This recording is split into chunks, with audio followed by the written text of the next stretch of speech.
geopolitical dimensions, and creating with this network a factor of equilibrium that doesn't allow for any abuse of power of any superpower, or for a division, a geopolitical division of the world into two parts like it happened in the Cold War.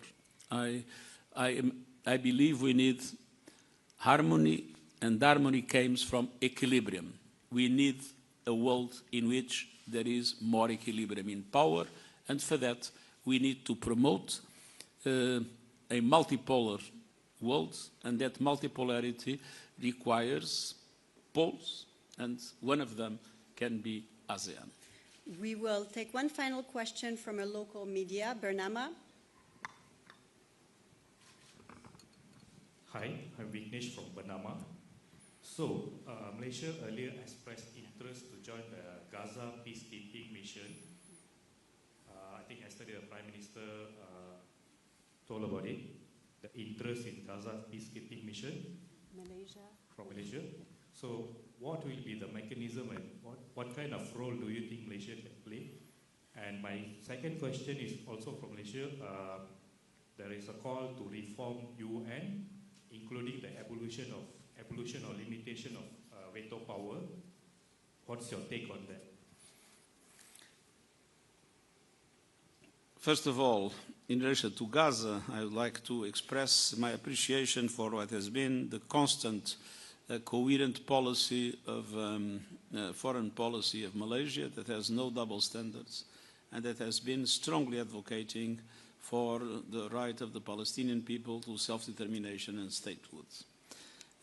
It is not yet clear what kind of force, in what circumstances will be created.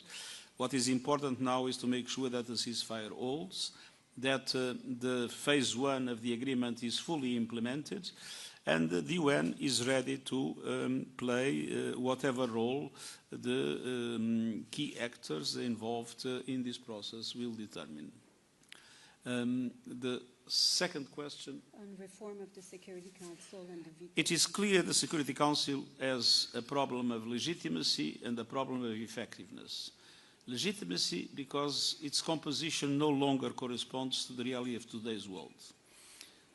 We have 3 European permanent members in the Security Council. We have France, UK and Russia. And we have 1 Asian member, no member from Latin America, no member from Africa. This shows that the Security Council doesn't correspond at all to the world of today.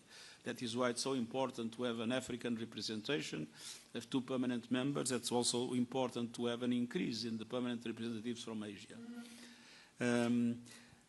Second, there is a problem of effectiveness, and the main element that complicates the effectiveness is indeed the veto power.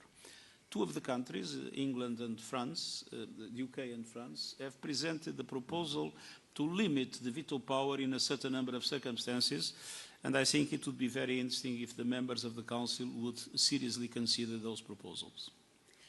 Thank you very much, Secretary General. Thank you very much, everyone, for joining us today. Thank you.